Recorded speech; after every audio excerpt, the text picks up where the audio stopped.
guys, for today's errand naman tayo. Iuwi ko yung alaga kong pusa. Ito. Ayan, ayan siya sa loob. Pusa, hello. Say hello, Moy Moy. Ayan.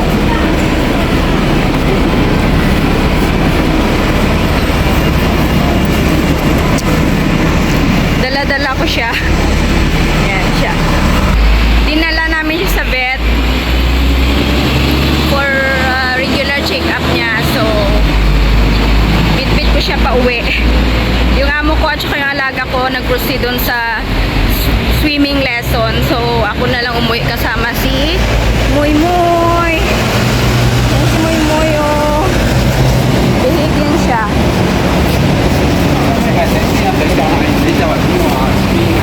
Bit-bit ko siya. Hindi siya umiiyak ngayon. So, ayan. Naglalakad kami.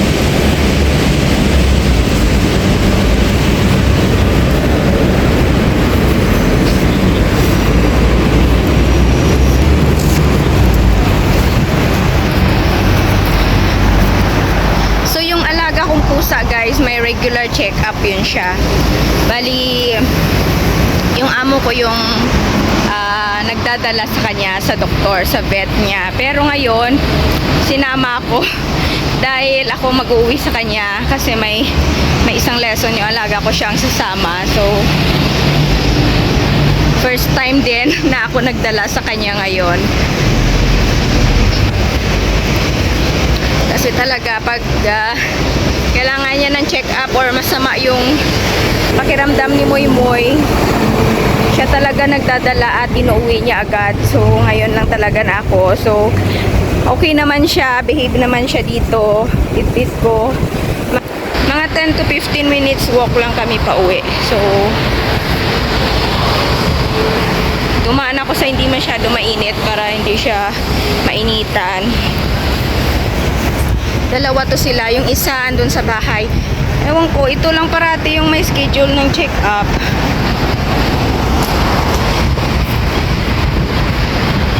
Baka once a year lang yun si Kache pinapacheck.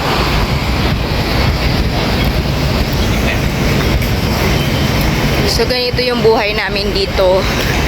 Kung anong kailangan ng mga amo namin, kung anong iutos, yun gagawin namin. Umulan, umaraw, on duty kami dito 24/7 pa kasi kahit tulog kami, kung kailangan talaga kami, pwede kami nilang gisingin. So, yun kami dito, mga superwoman.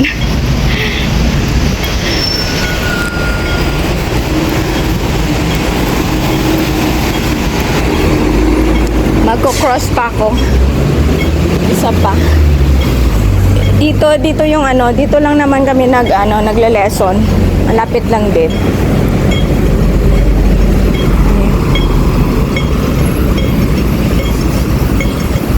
So, ayan guys.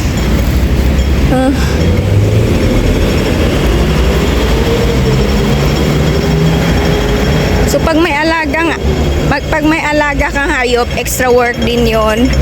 Actually, kasali din sila sa kontrata namin. Ako, itong dalawang pusa, nakasulat talaga to sa kontrata ko. Kaya, expected ko na sila pagdating ko sa bahay ng amo ko. Kasi, andun na sila sa kontrata ko. Hindi naman sila alagain, actually. Pinapakain ko lang sila. Pag ubos na yung yung cat food dun sa lagayan, nilalagyan ko lang. Tapos nilalagyan ko lang ng tubig. Yun lang. Pagpapaligo, sila na nagpapaligo. Parang once a year lang naman nila yan pinapaliguan. Ito kasi sa loob lang naman ang bahay. Hindi naman nilalabas. And then, maingay dito kasi nasa daan ako. Yung pagpuputol ng nails nila, yung amo ko din. Yun lang talaga yung gawain ko. Yung pakainin at painumin sila. Tapos yung toilet nila, nililinis ko araw-araw. Yun lang. Hindi naman mahirap kasi I-ano mo lang naman, may sand yan sila na binibili namin. Cat litter ang tawag doon. Inaano ko lang naman, kinukuha ko lang at saka nilalagay sa toilet. Fina-flush, yun lang. Ganun lang kadali mag-alaga ng pusa dito. Mas madali talaga kaysa aso. Yun talaga yung ano. Yung aso as in sobra pa sa alagang bata. Kasi yung sa friend ko, ilang beses niyang ilabas sa isang araw. 3 times. So, mahirap pag super init, mahirap din pag umuulan. Yun. Buti yung pusa, chillax lang talaga sa bahay. Yun lang, mabalahibo lang talaga. Pero hindi mo yun maiwasan sa pet.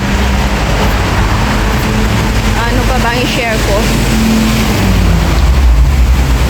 So, yun.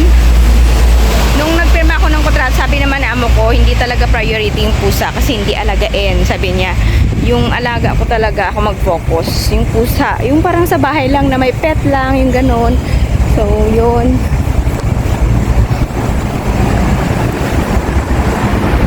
So, yun lang guys for today's video. Malapit na ako. Nag-share lang ako ng konting tips at ideas sa pag-aalaga ng pusa. Please subscribe, Shell Wonder Vlogs.